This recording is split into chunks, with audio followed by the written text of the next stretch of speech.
an balimaw ani ɲantuma bi kibaruya b'an bolo ka da kulo kan o de ye an yɛrɛ baarakɛɲɔgɔn mɔgɔ 3 Malactu kɔnɔ yan nɔ donc kunu cɛ mɔgɔ 4 nana olu nɔfɛ donc o mɔgɔ 4 ninnu na mɔgɔ 3 de donna u n'an ka chef de publication u ye ɲɔgɔn ye wagati kunkurunin u bɔra o kɔfɛ o la ka sɔrɔ k'a fɔ an ka journaliste mɔgɔ 2 wɛrɛ tun bɛ yen nɔ k'u bɛ ka u ka baarakɛminɛnw fara ɲɔgɔn kan donc u taara ni an ka journaliste mɔgɔ 3 ninnu bɛɛ ye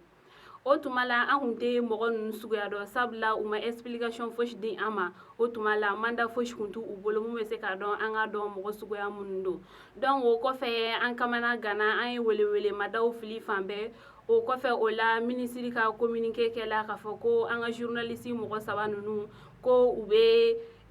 police judiciaire ka bolo kan ko ka d'a kan ko Kumaɲana mairie ni o bɛ Yanfuke mara la ko o ye plainte déposé Malactu kama ko k'a fɔ ko Malactu mɔgɔw bɛ ka chantage k'ale la ko ka d'a kan ko ale ka vidéo porno film dɔ b'u bolo ko ni ale ma 3 millions ɲɔgɔnna di ko u bɛ vidéo in publier ko 3 millions ko kun kan ka envoyer mɔgɔ ma sɛgɛsɛgɛliw y'a yira k'a fɔ ko o tigi kun bɛ Benin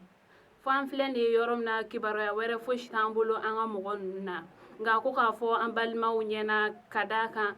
ko Malactu nɔ fosi tɛ nin ko ninnu na an yɛrɛ kun tɛ fosi kalama vidéo ko la kuma tɛ o pornographie lama ma donc k'a fɔ ko Malactu ma chantage kɛ mɔgɔ la fosi donc ko minnu kɔni don an sigilen bɛ ka faamaw makɔnɔ u ka sɛgɛsɛgɛliw kɛ ka se ka an ka mɔgɔ ninnu labila ka d'a kan u ma fosi kɛ kibaruya wɛrɛ min b'an bolo ka da o tulo kan o de ye kunu Gao soldat français mɔgɔ 2 ni tora mine dɔ explosion na ale ni mɔgɔ 1 fɛnɛ tun b'a la o kɔni o joginna kosɛbɛ u taara ni o ye teliya la Gao militaire ka docteur Soba la ni kibaruya ninnu de tun b'an bolo ka da o tulo kan an balimaw ani ce aw ka tulomajɔ la